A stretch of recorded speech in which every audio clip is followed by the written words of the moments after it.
with 141 guaranteed, giving him one of the top yearly salaries for any non-quarterback in the NFL. He's got 6 sacks. He ranks behind only Micah in quarterback pressures. The Lions, 5-2 behind the Packers for first place in the NFC North. Green Bay, though, has the shortest odds to win the division at -125, according to ESPN Bet Sportsbook. Packers did dominate the Lions in Week 1. The two do meet again in Week 13 in Detroit. Stephen A., I start with you. Are the Lions or the Packers the better team in the NFC North? Me personally, I'm going to sit up there and say for the moment, you have to give it to the Green Bay Packers, because the last time we saw them going up against each other, Green Bay stomped them. And we get that, although that was Week 1, and we understand that. We're still waiting to see what's going to happen with Detroit on the defensive side of the ball when it really, really counts. I think that when we look at them, think about their potency offensively. You know who Jared Goff is. You know who Amon-Ra St. Brown is. You know who Gibbs is. You've seen what he's done. You see how electrifying they could be. But then we saw them go to Kansas City and get neutralized, right? And we saw them having an ability to really, really neutralize KC. So you're wondering about them defensively, and that remains to be seen. You look at Jordan Love and what Green Bay's bringing to the table. You look at what Micah Parsons and Gary have brought to their defense. They can get at the quarterback. You've seen, Micah Parsons win basically a couple of games over the last couple of weeks because of his ability to get to the quarterback. And you're saying that could obviously be the difference. I got to wait to see it because I don't think the team that Green Bay saw in Week 1 is who they're going to see when they see them again. But until further notice, we got to give props where props is due to the right now #1 seed in the NFC. By the way, Austin Reeves, Wichita State, then Oklahoma. But go ahead. Okay. Good recall. I think Detroit's the best team in the NFC North. I think Detroit's the best team in the NFC. I think Detroit's the best team in the NFL. Whoa! Wow. Who can beat you more ways? Who can, from a football team perspective, beat you more ways? So can the Detroit Lions, if they have to, throw it all around the yard and beat you? It's one of the best pass games in the NFL. Quarterback playing as good as just about any quarterback in the NFL. What happens if they need to run the ball 40 times and beat you? Can they do that? No question about it. They got the best running back duo in ball, and I would make the case one of the best offensive lines in football. So offensively, whatever defense does to them, they can get it done. Week 1, that was like that crazy outlier. Everything's changed since then. Defensively, can they stop the run? Top 5 stopping the run. Can they get after the passer? No question about it. Aiden Hutchinson, Lee McNeil getting there healthy. What secondary is better? What secondary is more talented playing man coverage? Maybe Denver? I mean, they got 4 or 5 cats that can lock down in man coverage when healthy. I think they got, you would know better than me, but one of the, if not the best safety duos in football. They play with an edge. This is a football team that went down to Kansas City. And I understand Kansas City won the game, but they were decimated by injury on the back end. They drop a 4th down by Amon-Ra in the first half. They get the Goff touchdown that gets called back because of a penalty that maybe had some language that wasn't detailed and known by their coaching staff. This team, I don't think there's another team in ball that can, no matter what style is needed, play to that style in a winning way like Detroit can. The Green Bay Packers can. And the Green Bay Packers are actually more consistent on defense. Now, you don't want to hate on Detroit, or not acknowledge the job that Kelvin Shepard has done as a defensive coordinator. That's fair. And I think you truly have to point to the Monday night game against the Tampa Bay Buccaneers, right? You're playing with guys who have been called up or who have made the team from the UFL. Both of your starting safeties, who are all pro caliber safeties, are gone. And the ability to disguise and the ability to maneuver after the snap to confuse Baker Mayfield, cover Emeka Egbuka, I thought it was absolutely phenomenal. Yeah. But it doesn't erase what we saw in Kansas City. It doesn't erase the way that Matt Nagy and Andy Reid attacked that man defense, especially in the red zone. And this is with Brian Branch, right? And so I don't. And when you're deferring and you're expecting to have a chance to double up, so to speak, that's what changes the game. Middle 8 of the game, we haven't played well in the second 4. Colts Steelers. Let's take a look at both teams in this matchup.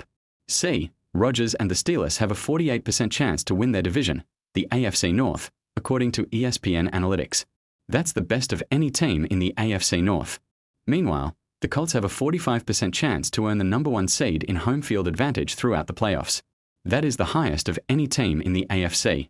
So, Dan, what is more likely?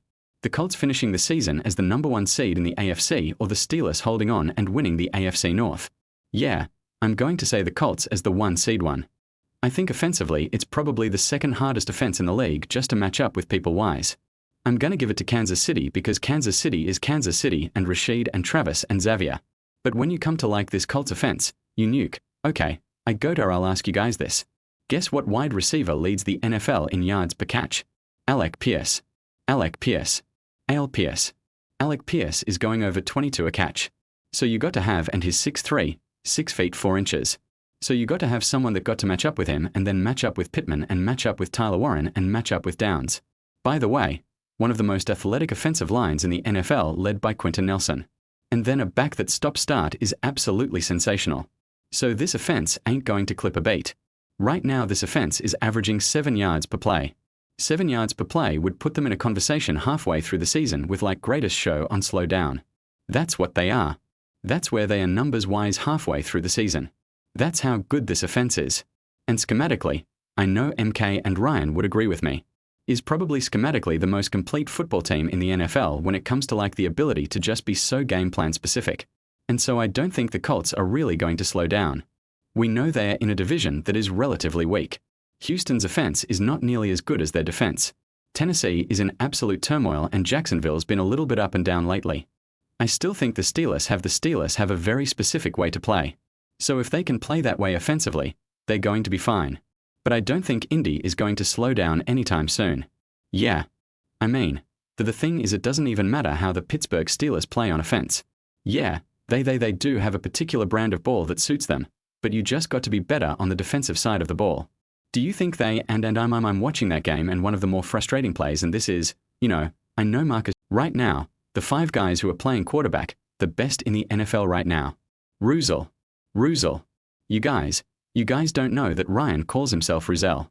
We've adopted him at Ruzel. Stephen A in the all black. I'm going to start with number 5. I'm not giving you a guess. Okay. Number 5, Baker Mayfield. And everyone probably forgot a couple weeks ago as hot as anybody. Baker Mayfield could be the most clutch quarterback in the NFL this year so far. Right now. 4 fourth-quarter game-winning comeback drives in the midst of the revolving door of offensive linemen and the revolving door of his wide receivers. Baker Mayfield playing exceptional. Number 4, Matthew Stafford. Once again, a little bit of a revolving door of some of the receivers when it comes to their health. Matthew Stafford leads the NFL in explosive pass plays. He's averaging about a pass play of explosive element, 1 a quarter. That's outrageous when it comes to reality of terms in the NFL. He's playing absolutely exceptional. It's one of the reasons why the Rams are, no question, undebatable Super Bowl contenders. Number 3, little bit of a toss-up here. Daniel Jones. You know what quarterback's playing the best under pressure right now in the NFL? Daniel Jones. That's been his kryptonite. His QBR right now under pressure 87. For context, that would be the highest the quarterback has had as a QBR rating under pressure since the year of 2000. That's how insane Daniel Jones has been dealing with pressure and playing at a high level. Number 2, the guy that would be the leader of the MVP candidate for me right now, Drake May. Wow. Drake May right now leads the NFL in accuracy when it comes to completion percentage at 75. Guy that was a person named Drew Brees. He's also throwing the ball downfield as well, if not better than any quarterback in the NFL. And the reason why he's at 2 is I would claim that he's doing the best with the least when it comes all-around talent around him. Again, that's why he would be my number 1 quarterback or number 2 quarterback, number 1 MVP, number 1 Patrick Mahomes. Yeah, number 1 Pat right now. He leads the NFL in total yards at almost 2,300. He leads the NFL in first downs at 121. He leads the NFL in touchdowns at 21. The way that Patrick is playing right now is 2021-2022 MVP of the NFL, Patrick Mahomes. Yeah, I mean this is actually to give it to Dan. This isn't a list. I mean obviously you put Dak into the conversation. You can also bring Jalen Hurts into the conversation. Especially with the last 2 weeks of football, I think it's fair that Baker Mayfield, who I felt 2 weeks ago, I would have had at the head top of the MVP candidacy, falls to 5, but still in there. This is a great list, And the thing I love about your list the most is you didn't use bias against who Patrick Mahomes was in the past, right? You said, okay, I'm talking about how he's playing right now. To me, he's the MVP. I understand what Drake May is doing. Patrick Mahomes is playing the best ball he's played in 3 years. Mina, it's not a bad list. I came in ready to tear it apart, but I honestly think, Dan, I agree with your top 3. I agree with the order that you have them in. Personally, I would put Dak Prescott at 5 over Mayfield. You've been mentioning a lot of stats for these guys. Dak is a top 5 quarterback basically any way you slice it this season. And I know we are coming off of a bad game of his, but he has been absolutely excellent. But it's very close right there. The other name I'll throw out cause he hasn't been mentioned, Jordan Love. Yep. He was right outside this top 5 and he is going to be in the top 5. I'm calling it right now. Peter, I got to put Dak on this list and I don't know if I can go Drake May number 2. He might be the best story in the league and he's had a couple of good games here. I'm not sure I could put Drake May above these 3 guys for what they've done over the course of the season. The scary part about Drake May, I feel like he's just getting started.